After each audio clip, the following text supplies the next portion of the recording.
क्या आपने कभी सोचा है कि जब भी पृथ्वी पर अधर्म बढ़ता है तो एक ही शक्ति बार बार अलग अलग रूप लेकर धरती पर आती है?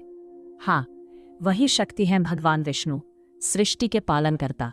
और इतिहास में उन्होंने 9 दिव्य अवतार लेकर धर्म की रक्षा की है। पहला अवतार मत्स्य अवतार। जब प्रलय आने वाली थी और समस्त ज्ञान नष्ट होने वाला था, तब भगवान विष्णु ने मछली का रूप धारण किया। उन्होंने राजा मनु को चेतावनी दी और एक विशाल नाव बनवाकर जीवन और वेदों को बचाया। दूसरा अवतार कूर्म अवतार।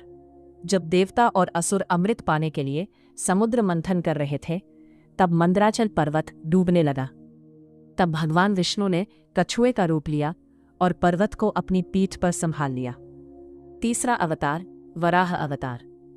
जब राक्षस हिरण्याक्ष ने पृथ्वी को पाताल में छिपा दिया, तब भगवान विष्णु ने विशाल वराह का रूप लेकर उसे युद्ध में पराजित किया और भूमि देवी को वापस ऊपर लाए। चौथा अवतार नरसिंह अवतार।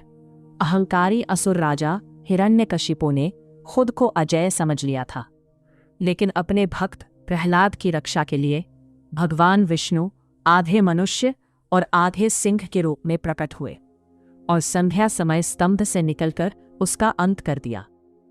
पांचवा अवतार वामन अवतार। दानवीर असुर राजा बलि ने तीनों लोक जीत लिए थे।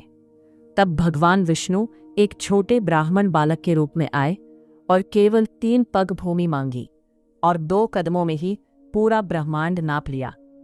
छठा अवतार परशुराम अवतार।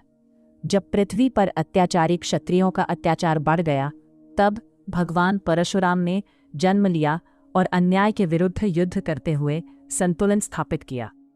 सातवां अवतार राम अवतार।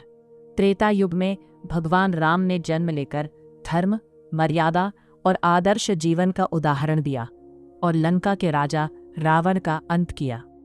आठवां अवतार कृष्ण अवतार। द्वापर युग में भगवान कृष्ण ने जन्म लिया। उन्होंने अत्याचारी राजा कंस का अंत किया और भगवद गीता का दिव्य ज्ञान दिया।